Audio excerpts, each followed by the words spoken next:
meeting of the Democratic Services Committee on Monday, 17th April 2023. I'm Councillor Saifur Rahman. I am chair of this committee.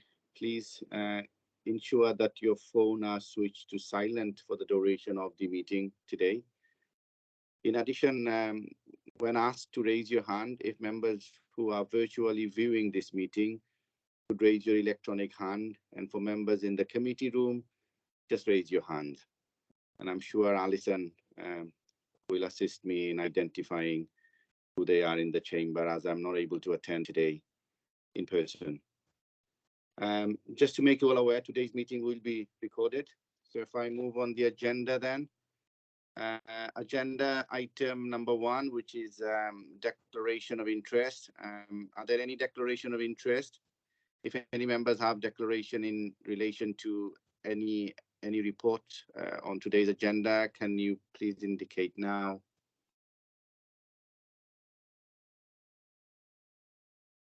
Okay, I don't see any. Alison, can you assist me if there's any in the chamber? Yeah, there's no indications in the chamber, Chair. Oh, okay, no worries. Thank you very much for that. Okay, so that item is done. We're now moving on to agenda item 2, minutes of previous meeting. You will see the minutes attached on pages 3 to 6 of your agenda pack. Okay, if you feel these are an accurate record of the meeting, can I please have a proposer and a second to approve these minutes, please? I'm happy to propose, Chair. I'm happy to second, Chair. Brilliant, thank you very much. So that's agenda item 2 done. We now move on to agenda item 3. This is the independent remuneration panel for Wales. This is the final report. We've had this report in the past, and when we did have some sort of discussion around it. So this is the final report now. So can I ask officer if there's anything that they would like to add in addition to this report?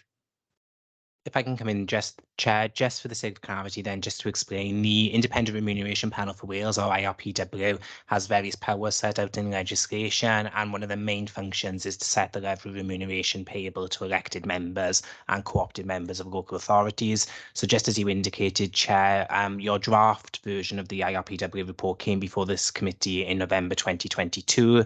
And following that, then the head of Democratic Services, Mrs. Stacey Curran, did a response back to the IRPW, indicating just from an officer perspective that we were supportive of the increased proposal to the basic salary and senior salaries of elected members. The IRPW has now actually completed its investigation and it produced its report, and that report now is produced before members just for your noting. I would draw your attention to just page 9 of your democratic papers, which basically sets out then the levels of remuneration that individual members and cabinet and chairs will ultimately be paid. And we will then obviously, from the basis within the report as well, then ensure that the appropriate updates are given to the various different service areas, and also provide you with any of the additional support that's necessary for you to fulfill your duties, which are included then in the IRPW report. But I'd be happy to take any questions, Chair, on that. Okay, thank you, Craig. I can see an indication from Councillor Thomas. Sarah? Hi, yeah, I just have a bit of a sort of finicky question, as I'm sure you know me. So because this obviously affects all of us, do we not all need to declare an interest in this item? Craig? No, Chair, there will be no need ultimately to declare any interest because it's not something that you will ultimately be agreeing to. You're noting at this stage, obviously, from the IRPW as part of this process, and you don't set ultimately what that remuneration ultimately will be. There's no requirement from an officer perspective for you to declare any additional interest in this regard. Thank you. Okay, right. Are there any other indication from any members who wish to speak on this item or have questions or any comment to make? There's no indications in the chamber, Chair. Okay, thank you very much. So I can't see any other indication. So this item is for noting. Moving on then, agenda item number 4, assessment of resources to support the democratic services function. You can see these are on pages 15 to 24. I can see there's a recommendation on page 20, but before I go to the recommendation, can I ask, is there anything officers would like to add, please? Thank you, Chair. So I'll just run through the headlines of the report from me. So as the head of Democratic Services, there is a statutory responsibility to report to Democratic Services an assessment of the resources of the council to support yourselves and the Democratic Services function, which, as you know, comes from the Democratic Services team within Neath Talbot. So on page 16 of the report, you can see I've summarised the additional duties that the team has undertaken since March 2022, so this time last year effectively. And of particular note is just the duties that have come with the Local Government and Elections Wales Act, the induction and change to administration since the local government elections last year, and as we've seen this afternoon, the ongoing technical requirements of running hybrid meetings, which is hugely resource intensive to the team. And I summarise on page 19 that the workload and the demand on the team is consistent and increasing due to these additional duties.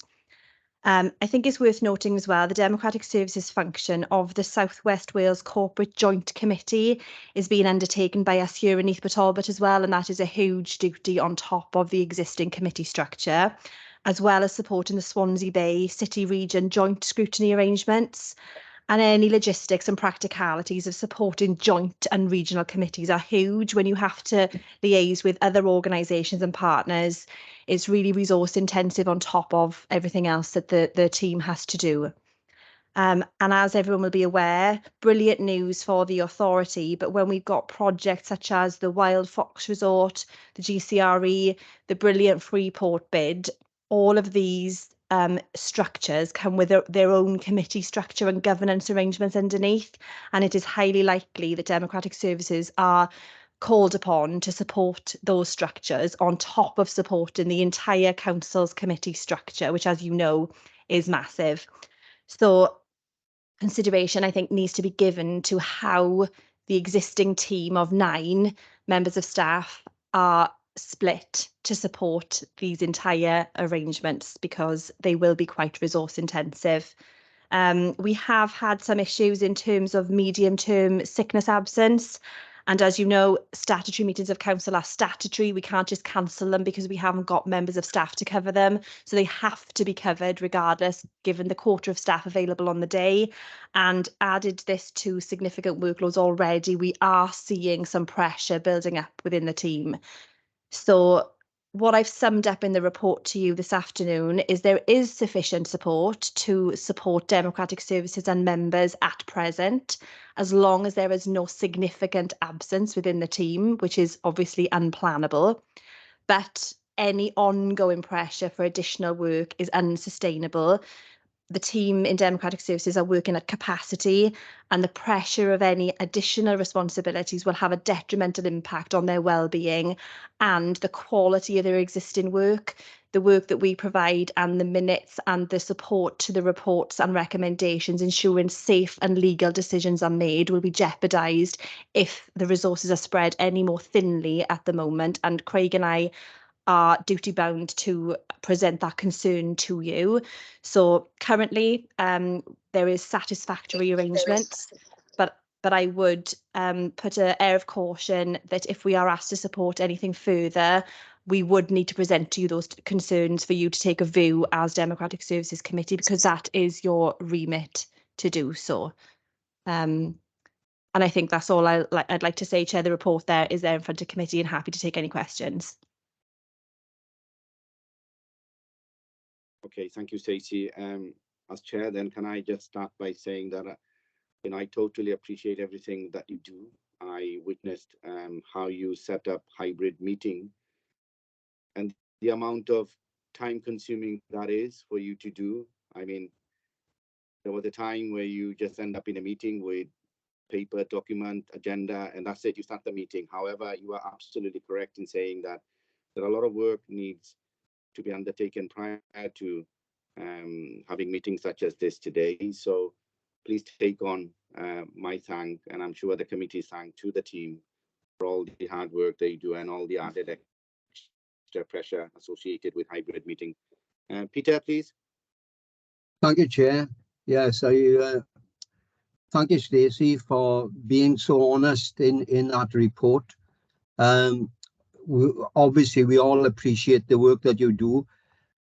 The sustainability of that, if the extra work is now forthcoming, how much, and I know you can't judge for sickness and so on, but how many more staff would you need to sustain, to make the democratic services sustainable, Stacey?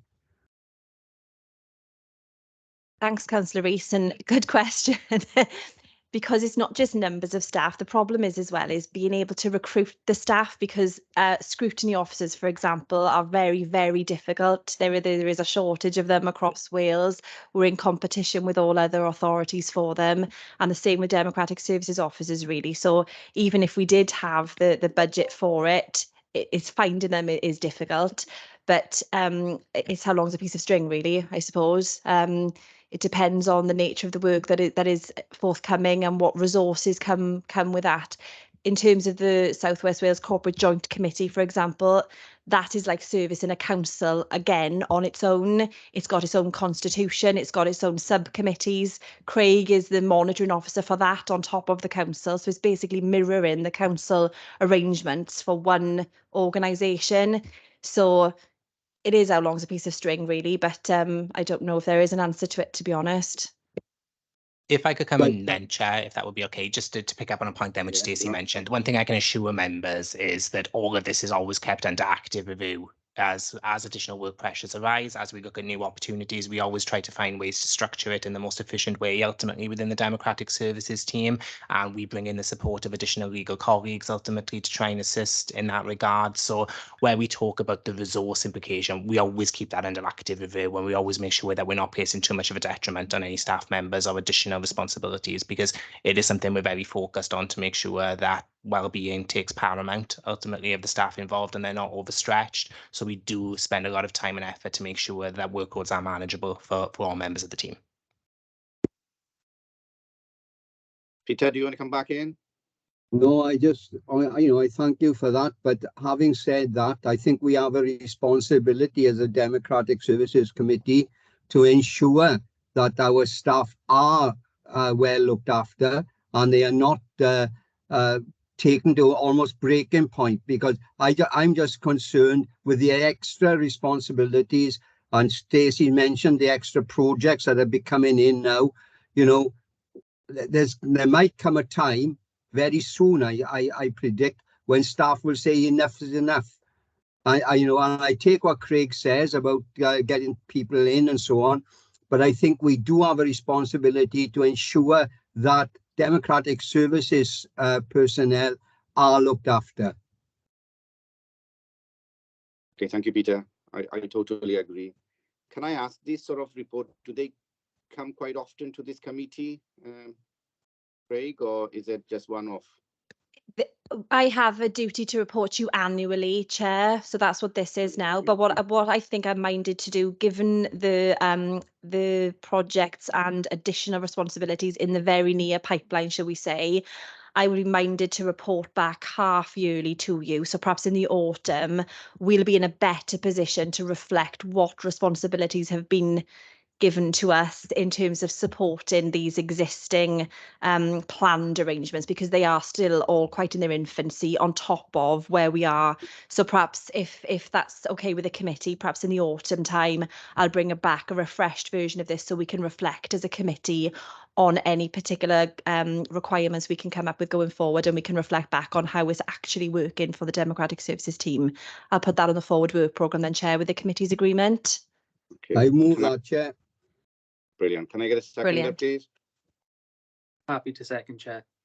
Thank you, Nathan. Great. Okay, that's brilliant. Thank you. And thank you for your support and comments. I'll feed back to the team. I know they'll be greatly appreciated. Thank you. Anyone else? If not, then can I take you to page 20 of the agenda pack? Can I please get have a proposer and a seconder, please? I'm happy to propose, Chair. Happy to second, Thank you Chair. very much. Brilliant, thank you. Can members please indicate if they wish to abstain? No, I can't see any. Okay, then if members do not indicate to the contrary, then I will take that the decision is approved. Stacey, okay with that? Okay, thank you very much. The next item is the forward work program, which is agenda item number 5. This item is for noting, unless members have any comments. No, okay. Stacey, do you want to come in? I think at our briefing, we did say that now that one full annual year is over almost, with the new administration and new council, maybe we can look at different items to bring into this forward work program. I think you might be better explaining this. Is it okay if I hand it over to you? Yes, of course, Chair. So you're absolutely right. We've now reached the last meeting of this administrative cycle. So the next meeting now will fall into next year's committee cycle. And what Craig and I are hopeful is that we've done everything we've needed to do in terms of the statutory stuff that we have to bring you, because we are duty bound to bring a lot of this stuff. And then we're hopeful then as the new cycle kicks off, we'll be able to delve into some of the more nitty gritty stuff that the committee can really get involved in. As most of you will be aware, the member surveys are currently being undertaken. So hopefully most of you will have been contacted by the team. And what the committee will then be responsible for is putting that into practice. So we'll be taking all the feedback from those surveys from members to feed it into a training and development programme, to feed it into any changes we need to make to the support we offer. So that's something tangible then the committee can get involved in improving the support we give to members.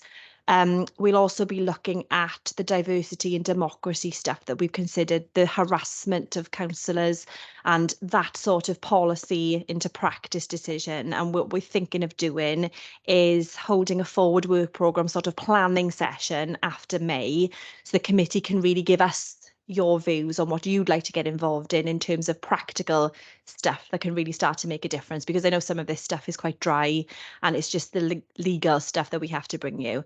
So that's the way we were looking and hoping to plan the business out following the new cycle. Craig, I don't know if I've missed anything. No, that's absolutely correct, Stacey. So the next meeting that will take place after our AGM, ultimately in May, where we set the dates for the forthcoming year. We'll program in a session to talk through then that sort of forward work program planning, and we can talk a little bit more about the approach you'd like the Democratic Services Committee to take. Brilliant, thank you both. Can I just quickly ask, how are the member survey responses going along? How are you finding in terms of responses from members? Not in terms Funnily of the enough, details. I asked the team this morning, so I think we're on about 30 responses thus far, with about 10 programmed in for completion this week. I am hoping it was Easter holidays, so perhaps some people weren't available. There's only so many times we're going to ask members to participate. And as the reporter said, I haven't got the resources to be keeping on chasing. If members don't want to participate, it's not essential or mandatory. But we're on about a 30, 40 out of 60 response so far. Okay. Okay. Thank you. Okay, so this item is for noting. That's item number 5. Moving on then, agenda item 6. Urgent item. There are no urgent items. So that's it, folks. I can say that we have come to an end of our meeting for today. So I'll close the meeting then. Thank you. Thank you, Chair. Bye. Bye-bye. Bye. Thanks, everyone.